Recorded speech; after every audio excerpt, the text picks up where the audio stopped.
Buenas.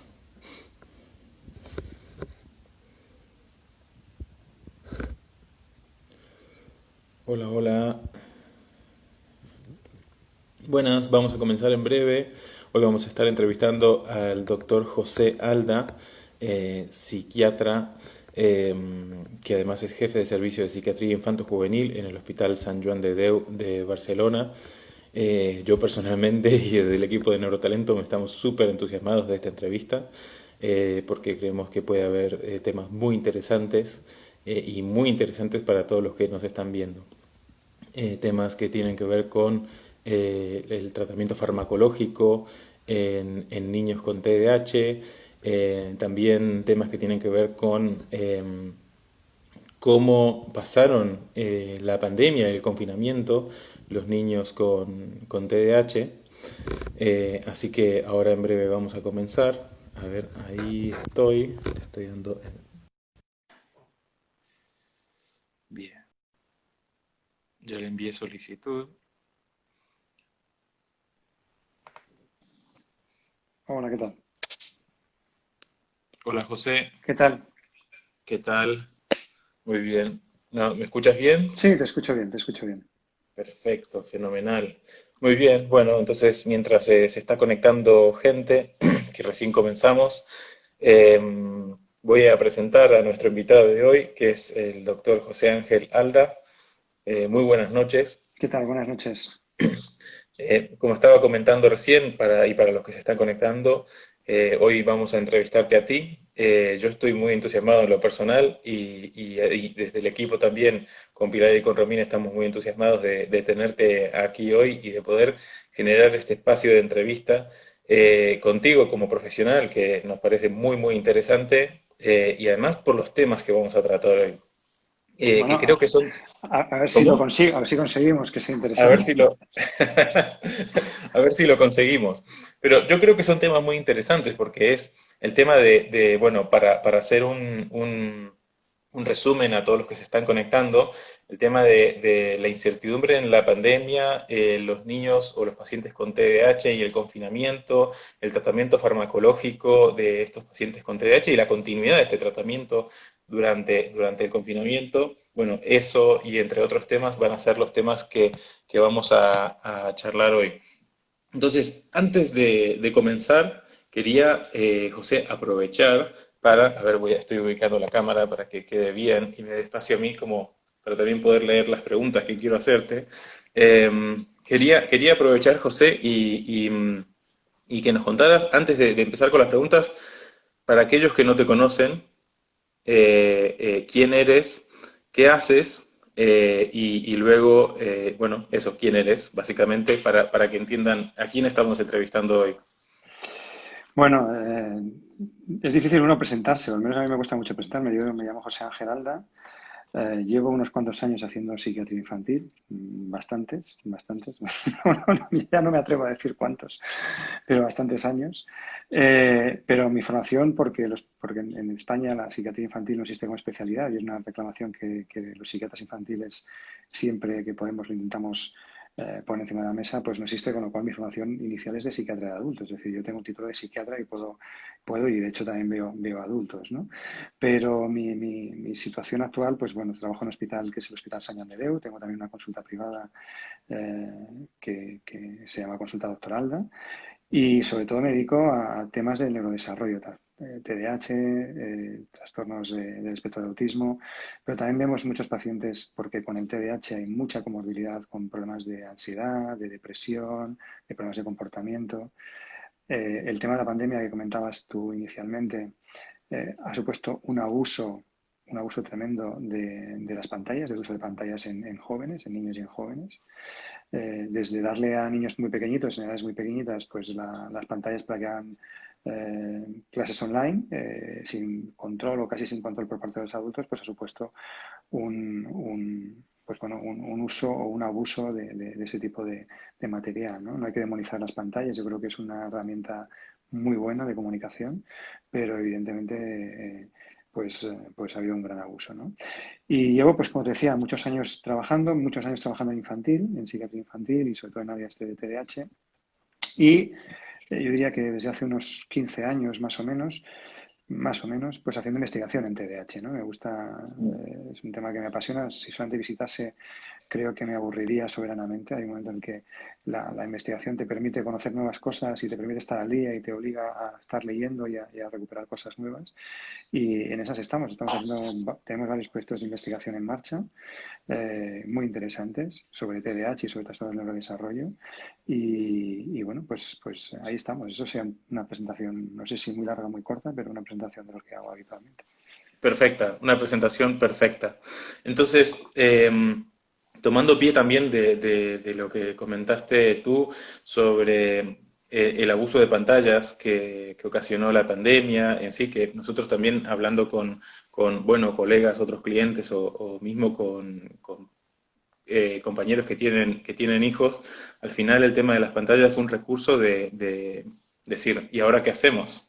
Porque se encontraron con niños en casa sin recursos, sin entender bien el contexto de la pandemia, el alcance, cuándo íbamos a estar, cuánto tiempo, cómo encararlo a nivel familiar, social, etcétera, que al final termina siendo como un último recurso de salvación, ¿no? Uh -huh. A pesar de que haga tan mal. Entonces, en base a este comentario quería preguntarte, desde tu punto de vista personal, si puede ser también desde el punto de vista de la psiquiatría, ¿cómo se llevó esta pandemia a nivel emocional?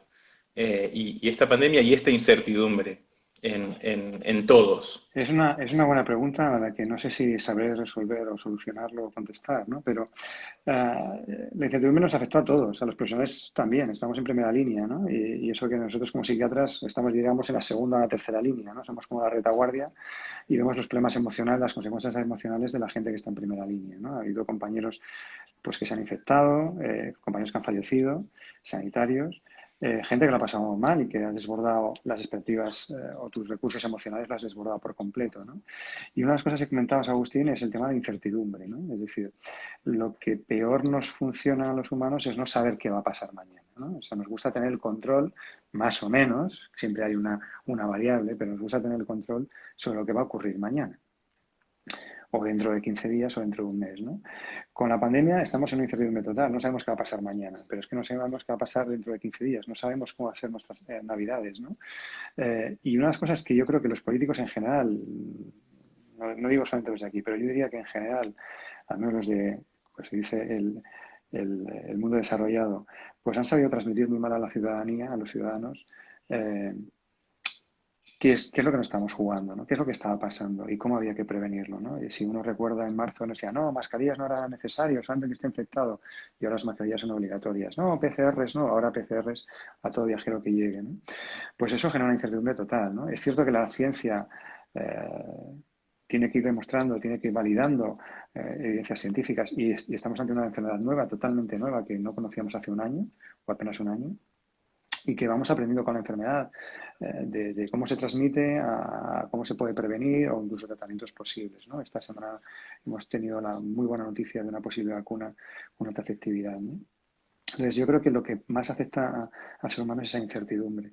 Y yo creo que los políticos no han sabido transmitir, bueno, pues que hay cosas que no sé, pero te transmito que no sé. Es decir, mire, no sé si habrá que llevar mascarillas o no. Probablemente sí o probablemente no, pero al menos sean sinceros, ¿no? A mí lo que más me fastidia de una relación es que me mientan o que me engañen, ¿no? Que me tomen por tonto. Entonces yo creo que a las personas no las puedes tratar ni de tontos ni de idiotas. Y nos tienen que decir la verdad. Si te dicen que va a haber una alta mortalidad, te lo tienen que decir. Porque además eso te permite montar un esquema mental en el que tú puedas organizarte de qué va a pasar. Si a mí me dicen, oiga, mire, va a estar usted encerrado hasta el mes de junio y en San Joan va a poder salir, en San Juan va a poder salir a la calle y va a poder ir a ver a su familia, yo me organizo. Mi esquema mental se organiza de cómo tengo que montármelo, ¿no?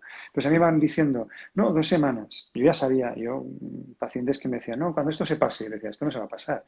Ya nos veremos cuando se pase, ¿no? Y digo, esto no se va a pasar, ¿no?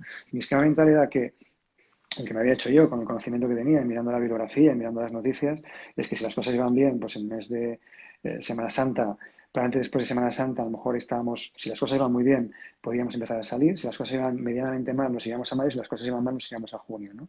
Y nos fuimos a junio es cuando empezamos a liberarnos, ¿no? Entonces yo creo que los políticos tienen que aprender a comunicar las cosas. Lo que sé, lo que no sé y lo que reviso que sé, ¿no? Es decir, las evidencias se revisan y entonces, pues por ejemplo, el tema de los aerosoles, que es un tema que la OMS no ha terminado de mojarse, pero que empieza a haber ya evidencias con la FDA, los alemanes te han dicho algo, en Inglaterra la NICE también ha dicho algo sobre la evidencia de transmisión por aerosoles del COVID, pues bueno, es un cambio de evidencia. A lo mejor hay que protegerse de otra manera, hay que ventilar más o salir más a la calle, estar menos encerrado, ponerte una mascarilla que ajuste mejor que las quirúrgicas, ¿no? Pues este tipo de cosas es importantísimo y eso lo hemos visto con nuestros pacientes, ¿no? En general los niños lo han llevado mejor de lo que nosotros pensábamos. Es decir, si tú me preguntas, yo cuando me preguntaba a la gente cómo van a pasar los niños, pensaba que iban a pasar fatal y sorprendentemente no han pasado tan mal. No digo que lo hayan pasado bien, sino que no lo han pasado tan mal como nosotros inicialmente podíamos pensar. Sí que es cierto que va ido por barrio, ¿no? Es decir, los pacientes con TDAH yo creo que lo han vivido relativamente bien, no tenían colegio, han tenido barra libre de pantalla, les han dejado conectarse todo lo que han querido y más. Y yo creo que, y luego encima las notas pues el nivel se ha bajado, ¿no? Es decir, con el tema del confinamiento en España se bajó, se bajaron el nivel educativo, se bajó los requerimientos educativos, con lo cual no lo han pasado del todo mal. Pacientes, por ejemplo, que lo han pasado francamente mal han sido los pacientes con conducta alimentaria, han tenido muchas dificultades. Los compañeros del hospital que están viendo pacientes con TCA, con anorexia, con bulimia, están desbordados porque ha habido una gran cantidad de pacientes afectados o que se han descompensado con el tema de la pandemia. Otro tipo de pacientes que han pasado también mal han sido los pacientes con autismo, con los pacientes con TEA. No todos, pero hay algunos estaban felices porque estaban en su mundo ahí encerrados en casa y estaban contentos, pero había muchos chavales que necesitaban salir a la calle y que tenían esa dificultad para salir, ¿no? Pero lo han pasado mejor que los adultos. Yo creo que el otro día hablaba con un paciente adulto y me decía que en la pandemia lo había pasado horrorosamente mal, ¿no? Esto de no poder salir le agobiaba de sobremanera, ¿no? E incluso gente que me decía, yo he pedido ir a trabajar, me decían de teletrabajar, pero yo quería ir a trabajar, ¿no? Porque no era capaz de aguantar en casa, se me caía la casa encima, ¿no? Entonces, eso, ya te digo, la incertidumbre genera esas dificultades de manejo emocional y es muy importante pues que nos digan qué va a pasar. Esta incertidumbre de nos confinan o no nos confinan, o no sabemos si nos van a confinar mañana o dentro de 15 días. Uno ve alrededor lo que está pasando en Europa y media Europa está confinada y entonces cuando a las barbas de tu vecino veas pegar, pones las tuyas a remojar, ¿no? Con lo cual lo lógico es que probablemente nos confinen, ¿no? Eso es yo creo que es lo que nos más afecta a nivel emocional. Y una de las cosas que hablaban de la situación de pandemia de COVID, en la primera ola es la enfermedad y la propia muerte por COVID, la segunda es la crisis económica que ya vamos a tener encima y que se ha ido retrasando en España con los ERTE, pero que probablemente el primer trimestre del 2021 va a ser dramático a nivel de empresas que no van a poder sobrevivir, pero la tercera ola son las secuelas post-COVID, es decir, las secuelas me refiero a gente que ha quedado afectada de la patología, y la cuarta va a ser los problemas emocionales asociados a esto, es decir, gente que ha fallecido y no te ha podido despedir de la gente que tú querías, que tú amabas, no has podido despedirte de ellos. Gente que ha perdido el trabajo y que emocionalmente también está muy tocada. Y esa situación de cambio, de cambio de realidad, donde no puedes contactar con la gente, no puedes tocar físicamente, no puedes abrazar a tus seres queridos, a tus padres, a tus hermanos. Esto es muy complicado de manejar, ¿no? Y esto será la cuarta ola, está descrita. Y yo creo que empezamos a ver parte de esa cuarta ola. Cada vez vemos más pacientes en las consultas con problemas emocionales, con problemas de ansiedad, de mal manejo emocional, gente a veces quemada en el trabajo, con síndrome de burnout y de un estrés emocional, sobre todo en sanitarios, donde están dando más de lo que realmente podían dar, ¿no? Y eso sería un poco la situación. Quizás en Europa, yo creo que el país que mejor lo ha manejado ha sido Alemania. Eh, no sé muy bien por qué, quizás a lo mejor también la mentalidad germana, ¿no? Pero los países que mejor han funcionado, tanto en la primera ola como en la segunda, a nivel de contagios, ha sido Alemania. Y Merkel ha sido una muy buena comunicadora de qué es lo que pasaba y por qué se tomaban esas medidas, ¿no? Y yo creo que quizás aquí deberían tomar ejemplo de lo que funciona, ¿no? Y hacer también un análisis de lo que no funciona, ¿no? Y para poder cambiar. Qué importante lo que dices, porque me lleva a la siguiente reflexión. Para lo que os estáis conectando ahora, que vi que muchas personas se conectaron recién, estamos entrevistando al doctor José Ángel Alda, psiquiatra que trabaja en el Sant Joan de Déu de Barcelona y también tiene su consulta creo que es doctoralda.com, ¿no es así? Uh -huh. Eh, Estamos hablando de diferentes temas. Los temas que estamos tocando hoy son cómo ha afectado el confinamiento a la salud mental, uno de ellos. Otro tema que vamos a también hablar es la importancia de la continuación del tratamiento farmacológico, inclusive en confinamiento. Pero para recapitular o la reflexión que me da lo que acabas de decir, que creo que puede ser algo interesante, es cómo la mala gestión de la incertidumbre en la pandemia, es decir 2 semanitas más, y 2 semanas más, y 2 semanas más, y una falsa expectativa, una falsa esperanza a muchos, que al final, con temas de salud mental, dicen, si en 2 semanas vamos a estar bien, bueno, en 2 semanas nos vemos.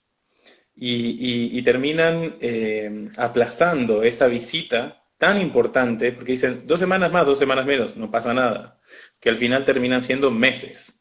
Entonces, cuán importante es al final comunicar la verdad, ser sinceros para que la gente pueda armarse bien de esa expectativa y pueda, si tiene problemas a nivel de salud mental, encararlos y no decir, bueno, estamos viendo de una semanita más, una semanita menos para resolverlo. Ujú. Eh, en cuanto a esto, yo quiero avanzar con lo que recién comentaste, es cómo ha afectado a los niños en general y específicamente con los niños con TDAH, con TEA también.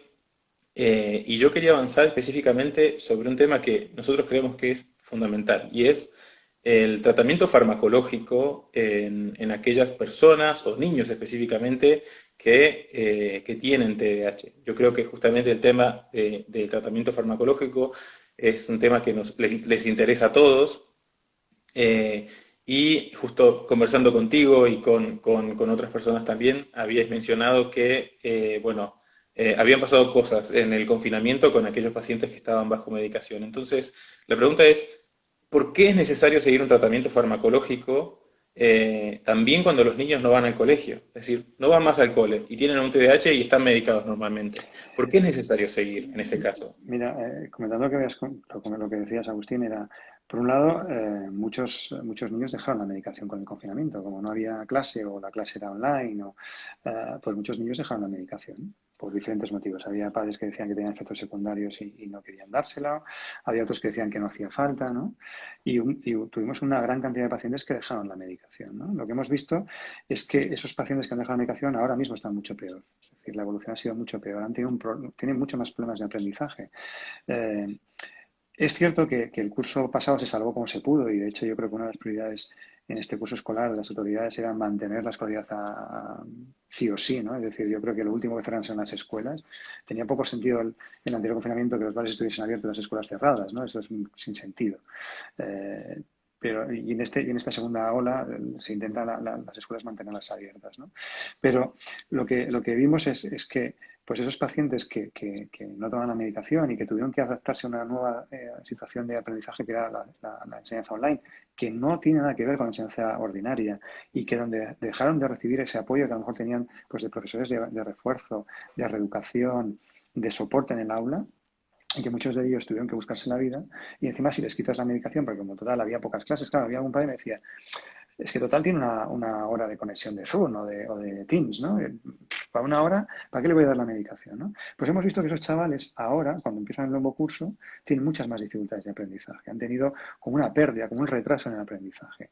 Es cierto que si lo comparas con el resto de alumnos, probablemente todos estén así, pero los que no tienen TDAH se han podido poner al día, se han podido poner, digamos, al nivel que tocaba con una rapidez mucho más rápida que los que tienen TDAH. Y entonces estamos viendo ahora mismo pacientes que tienen muchas más dificultades. Y una de las cosas que yo creo, y es una hipótesis mía, es posiblemente por haber dejado la medicación. Y aparte también el haber interrumpido el proceso educativo. Han estado casi 9 meses sin clase.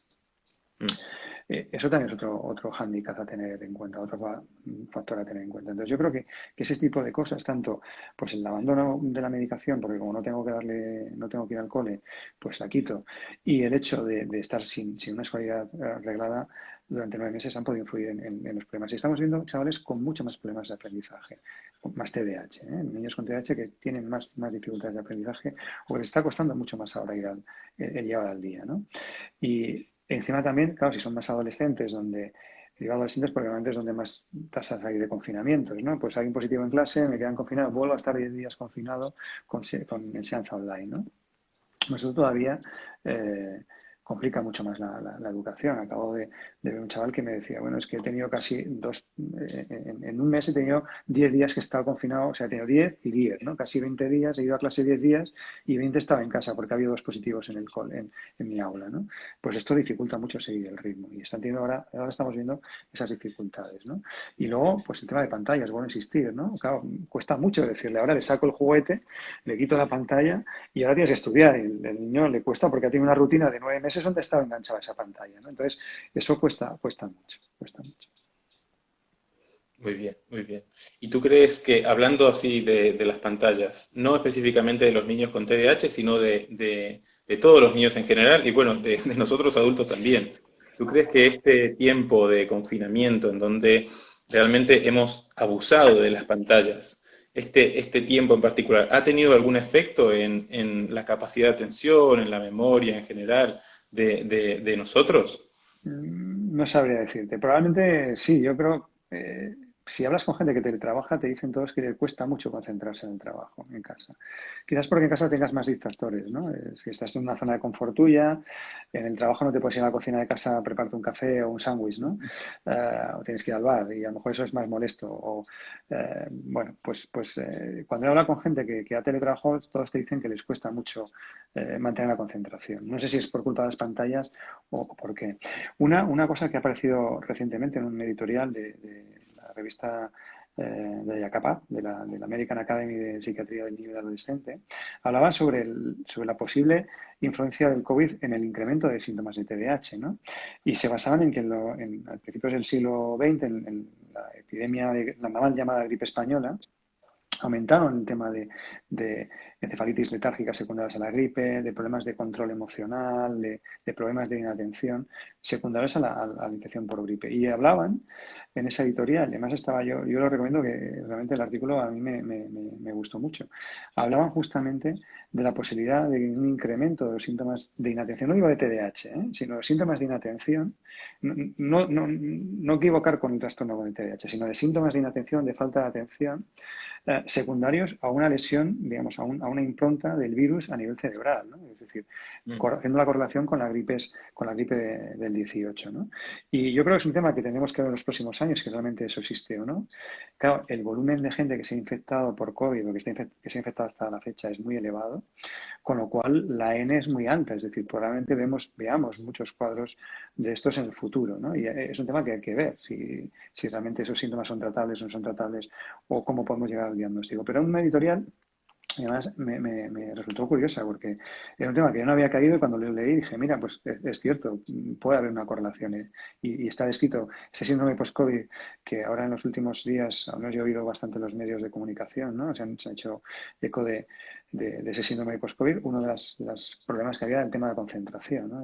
La gente te dice que, aparte de la pérdida de olfato, de la fatiga, muchos te refieren que les cuesta mucho prestar atención, que se despistan con mucha facilidad, que tienen que apuntar las cosas porque no se acuerdan de una secuencia lógica que hacían. Una señora salía el otro día diciendo que le costaba recordar el camino para ir, un camino que siempre hacía para el trabajo, le costaba mucho recordar cuál es la mejor vía, el mejor camino para ir al trabajo y que tenía un poco que ponerse en el navegador porque se despistaba en el coche, ¿no? Curioso, ¿no? Pues esto probablemente lo veamos como una secuela post-COVID a la que habrá que prestar atención. Yo creo que va a ser muy interesante estudiarlo. Uh -huh. Vamos a poner nuestros esfuerzos a ello, entonces. Luego, quiero hacerte esta pregunta que creo que es muy interesante, hilando un poquito más fino y yendo más en profundidad. Para los que se acaban de conectar, estamos entrevistando al doctor José Ángel Alda, psiquiatra. Estamos hablando bueno, hablamos recién sobre la importancia de continuar el tratamiento farmacológico en aquellos niños que ya venían con tratamiento farmacológico durante el confinamiento. Hablamos también sobre el efecto de las pantallas y el efecto el efecto sobre la salud mental de la incertidumbre que generó el confinamiento que tuvimos. Y lo que quiero preguntarte ahora es un tema que yo creo que puede ser un poco, no es controversial, pero para mí es de muchísimo interés, sobre todo en padres de niños con TDAH, que tal vez no saben mucho de TDAH, no saben que hay perfiles que necesitan medicación y es cómo detectar que un niño necesita ser medicado Bueno, y cómo valorar la eficacia de ese tratamiento. muy buena pregunta. Mira, el tratamiento del TDAH, lo que recomiendan las guías de práctica clínica, basadas en la mejor evidencia disponible, es el tratamiento multimodal, ¿no? Es el tratamiento que incluye, por un lado, pues, refuerzo en el aula o acomodaciones en el aula, tratamiento psicológico, sobre todo psicoeducación para padres, grupos psicoeducativos para padres, y por último, en los casos moderados y graves, añadir tratamiento farmacológico. Los tratamientos que tenemos para el TDAH son tratamientos sumamente validados. O sea, ahora, por ejemplo, con el tema, volviendo al símil de la vacuna de COVID, ¿no? La vacuna de COVID se ha desarrollado deprisa y corriendo y tenemos poca evidencia. Parece que será de calidad, pero tenemos poca evidencia, ¿no? Cuando estamos hablando de tratamientos farmacológicos para el TDAH, son tratamientos donde se han hecho muchísimos estudios en niños, es decir, en la población a la que realmente nos queremos enfocar, ¿no? Y son medicaciones muy seguras, con muy pocos efectos secundarios. No digo que no los tengan, pero raramente hay que quitar un tratamiento por los efectos secundarios o sea, una medicación para el TDAH por los efectos secundarios que manifiesta. Es muy raro, es ocasional que ocurra esto.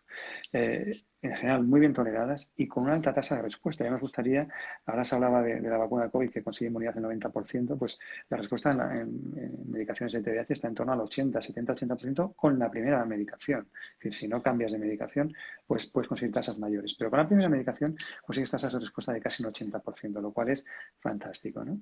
Pero aún así hay padres que yo lo entiendo, es una medicación para mucho tiempo, no para toda la vida, pero sí que pueden estar tomando durante meses o incluso años. Y hay padres eh, bueno, retrasan la medicación quizás en exceso o tienen mucha miedo con la medicación. Y hay veces que a algún padre le he tenido, lo veía tan claro que necesitaba el niño la medicación que les he dicho, dame un mes de confianza, dame 1 o 2 meses de confianza, probemos la medicación y si no has notado ningún cambio, lo quitamos. En general son medicaciones que hacen efecto muy rápido, es decir, que prácticamente en muy pocos días ya estás notando la mejora de los síntomas. Pero es cierto que hay padres que no quieren. Entonces, pues, por ejemplo, nosotros en nuestro equipo hemos hecho estudios para valorar el tema de ejercicio crónico, a ver si tenían, y vemos que el ejercicio crónico funcionaba. Nosotros hicimos karate y taekwondo y veíamos que karate y taekwondo tenían un efecto positivo, ¿no? Hemos hecho estudios con mindfulness y hemos visto que el mindfulness en niños con TDAH también tenía un efecto positivo, ¿no? En algunos pacientes mejoraban de manera muy importante. En otros no funcionaban y había que acabar con medicación, ¿no? Bueno, vamos buscando alternativas. Hay algunos padres que hablan de dietas. Yo la evidencia de dietas, tipo de dietas sin gluten o suplementos dietéticos, no está del todo demostrado y no lo aconsejo. Pero bueno, van apareciendo cada vez más evidencias sobre tratamientos no farmacológicos.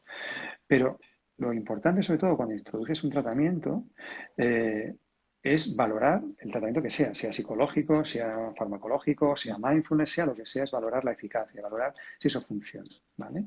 Y es muy importante hacer esa valoración pre-post, ¿no? Es decir, esa valoración antes del tratamiento y después del tratamiento. En investigación lo hacemos porque de ahí se basa que yo diga esto funciona o esto no funciona, ¿no? Pero cuando estamos en la clínica del día a día, hay padres que les cuesta mucho llegar a esa situación de... Muchos te dicen, si ya lo veo mejor, ¿para qué lo vamos a valorar, no? Y lo que es así, ¿no? Y dices, si ya lo veo bien, yo ya lo veo bien, ¿no? Lo que hemos visto es que una cosa es la mejora sintomática que vemos y a veces que no, es decir, puede ocurrir en un sentido y en otro, ¿no? Vemos pacientes que sintomáticamente parece que están mejor, pero que cuando tú le pasas pruebas de funciones ejecutivas que intentan valorar qué grado hay de mejora en la afectación que tiene el trastorno, pues no salen tan bien. Y a la inversa, pacientes que a lo mejor la madre te dice, doctor, esto no funciona, no sirve para nada, tú le pasas estas pruebas, por ejemplo la prueba de Moser, que es un test de funcionamiento continuo, de realización continua, pues tú les pasas estas pruebas y oye, ves que hay un cambio, ¿no? Entonces, son pruebas más objetivas. Es cierto que el diagnóstico en estos momentos del TDAH es un diagnóstico clínico, es decir, no tenemos una prueba que digas, diagnosticas con esta prueba, pero por ejemplo este tipo de pruebas pues Mocho, CPT, similares, pues ese tipo de pruebas pueden valorar, pueden puede ayudarte a ver la evolución del paciente, ¿no? Si hay una cierta mejora. No digo que diagnostiquen, porque yo creo que todavía falta esa finura. Probablemente llegaremos, porque están buscando marcadores de diagnóstico. Probablemente llegaremos en unos años a tener ese marcador que le hagas un tipo de prueba, un tipo sí, de prueba, y puedas decir con una alta certeza que tiene o no tiene un TDAH, ¿no? Pero tenemos estas pruebas actuales que nos pueden ayudar a valorar la evolución. Ya te digo, hay pacientes que tú ves que a nivel de síntomas están mucho mejor, pero en cambio funcionalmente no lo están, y a la inversa. Sintomáticamente parece que se mueve mucho y cuando tú le pasas la prueba ha habido una mejora importante en el funcionamiento, ¿no? Y yo creo que eso es importante remarcar a los padres. Pero hay muchos que me dicen, no, no, está bien, ¿para qué le voy a hacer más pruebas, ¿no? O ¿para qué voy a repetir las pruebas? Bueno, son pruebas que no son cruentas, que son sencillas, sí que son a veces un poco aburridas, ¿no? Sobre todo hay muchos niños que se quejan de lo aburridas que son estas pruebas, pero nos permiten valorar de manera eficaz si el tratamiento si está siendo adecuado o no, si hay que subir la dosis o no hay que subir la dosis, ¿no? Y eso es un tema a tener en cuenta. Y hay muchos padres que se resisten, ¿eh? Claro, claro. Sí, es justamente eso lo que quería hablar como para el cierre, que me parece un tema súper interesante, el tema de poder evaluar de forma objetiva y ya no tanto de la observación. Si bien obviamente la observación es algo súper importante, tanto de los padres como los profesionales también, siempre es importante poder medir con alguna prueba objetiva como para que nos lancen los resultados de las funciones ejecutivas y cómo qué está ocurriendo. Uh -huh. Porque es como tú dices, puede pasar que a nivel conductual esté demostrando algo, pero después cuando hace el test se ve otra cosa. Y aquí, que yo creo que este puede ser uno de los temas para ir cerrando, eh, antes voy a recapitular para los que se acaban de conectar. Estamos entrevistando a José Ángel Alda. Creo que es la quinta vez que me está escuchando decir esto. Es que hay gente que se va conectando, entonces creo que es bueno para los que recién se conectan. Estuvimos hablando sobre temas súper interesantes y muy actuales, desde el confinamiento, la incertidumbre, la salud mental, la importancia de la continuación del tratamiento farmacológico en niños en el confinamiento. Habían preguntado antes si esto va a quedar colgado. Sí, va a quedar colgado, entonces va a poder verlo también entero. Y la pregunta que quiero hacer, que tal vez es un poco recapitular sobre lo que acabas de decir, pero creo que es súper importante esto también, que es ¿por qué es necesario hacer retest? Es decir, hacemos un test, ¿no? Que puede ser un test cuando llega el niño a consulta, que nosotros vemos de clientes nuestros que dicen, ni bien llega, test, antes de cualquier cosa. Y después se le da medicamento, se le da el tratamiento que sea. ¿Por qué hacer un retest? Pues justamente para valorar si vas yendo bien, si estás yendo en la línea correcta, ¿no? Yo soy más partidario de primero hacer una buena entrevista y con una buena entrevista valorar qué hay, porque en el TDAH es muy frecuente comorbilidades con otro tipo de trastornos, como he comentado hoy, ¿no? Y hay veces que muchas veces la mejora no es una gran mejora porque te has dejado atrás los trastornos comórbidos, ¿no? La comunidad con conducta, con ansiedad, con depresión, si no lo valoras. A mí cuando era estudiante de medicina había un profesor que me decía, el médico que no busca no encuentra o no sabe lo que encuentra, ¿no? O sea, no entiende lo que encuentra. Si no vas buscando, puedes estar delante de tus narices que no lo vas a ver nunca, ¿no? Entonces, es importante poder buscarlo, ser proactivo en buscar no solamente el TDAH o los síntomas de TDAH, sino buscar síntomas comórbidos, ¿no? Que con muy alta frecuencia están en el TDAH. Casi un 60-80% de los niños con TDAH van a tener otro tipo de trastorno asociado, ¿no? Con lo cual es muy importante valorar esa comorbilidad.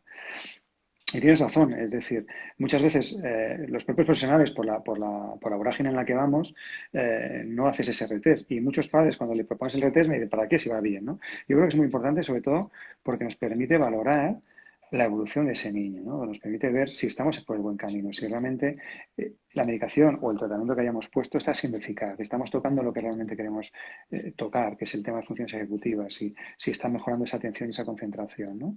Porque si no, hablamos en cosas muy subjetivas, que es, bueno, le puedes preguntar al profesor, tú lo puedes ver en la consulta y es una cosa bastante objetiva, sobre todo eres más neutro, pero hay padres que pueden sobrepuntuar porque están desbordados por la situación del niño y padres que pueden infrapuntuar porque, bueno, tenía una madre que tenía los 3 hijos TDAH, con lo cual me decía, para mí es todo normal, ¿no? Pero estos son TDAH, no le veo que se mueva más que el otro, ¿no? Es decir, no se mueva más que, no lo veo que se mueva más que el otro, ¿no? Con lo cual para ellos era una situación bastante normal, ¿no? Entonces sí que es importante poder reevaluar, poder retestar, sobre todo con pruebas que son sencillas, que no son pruebas, otra cosa que dices, mira, es que hay que hacer un análisis de sangre, bueno, o hay que hacerlo una resonancia y meterlo en la resonancia con lo que supone una reso o un escáner, ¿no? Pero estamos hablando de pruebas muy sencillas y, por ejemplo, pues una de las gran ventajas de vuestro test de MOSO es que se puede hacer online, ¿no? Que yo creo que ahora mismo es el único que permite hacerlo a distancia en una situación de pandemia donde bueno, o tienes pacientes que no pueden acercarse a la consulta o que están lejos de la consulta, eso es una gran ventaja, ¿no? Y es cierto que verlo al niño en vivo y en directo te permite ver también cómo se distrae. Yo algunas veces os he comentado que estaría bien poner una cámara, ¿no? Que el papá nos grabase cómo el niño está haciendo la prueba, porque vemos cómo funciona, no solamente ves el resultado, sino yo he tenido niños que se han levantado de la silla y han mirado por la ventana, ¿no? Cuando le pasabas una prueba como esta, ¿no? Pero literal, ¿eh? Se levantaban a mirar qué pasaba, había una ambulancia, pasaba, se levantaban y miraban, salían a ver qué había en la calle, ¿no?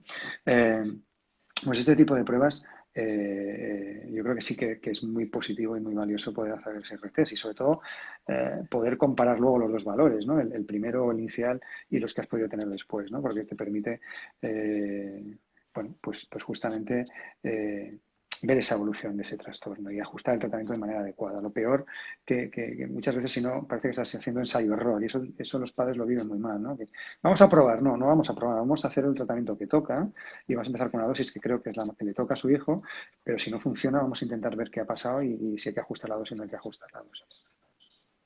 Fenomenal, fenomenal.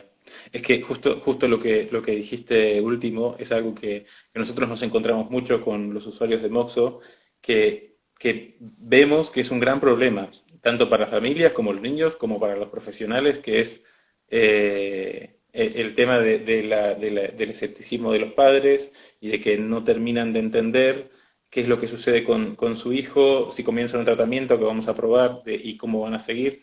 Y nosotros vemos que el aporte que puede hacer Moxo ahí también es dar paz mental a los padres.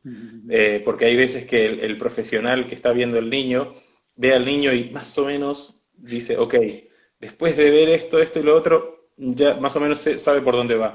Pero los que tienen tanta duda y tanto dolor son los padres, y a veces ayuda muchísimo a ellos poder ver un gráfico, cuatro variables y decir, ah, está en rojo, ah, claro, es por acá. Totalmente, totalmente. Entonces, en ese sentido, a nosotros nos da muchísimo placer saber que estamos contribuyendo a la paz mental de los padres de este universo, por así decirlo.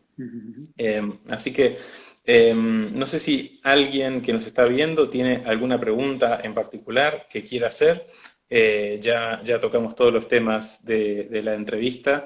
Yo estoy más que satisfecho por este espacio. Me ha parecido que los temas han sido fantásticos y muy actuales también. Tanto los temas de la pandemia, el confinamiento, el efecto del confinamiento a los niños con TDAH, TEA y otros trastornos también. Y por último, la importancia de continuar un tratamiento farmacológico durante el confinamiento. Bueno, nada, estoy muy satisfecho con eso. Así que si alguien tiene alguna pregunta, creo que es el momento para hacerlo.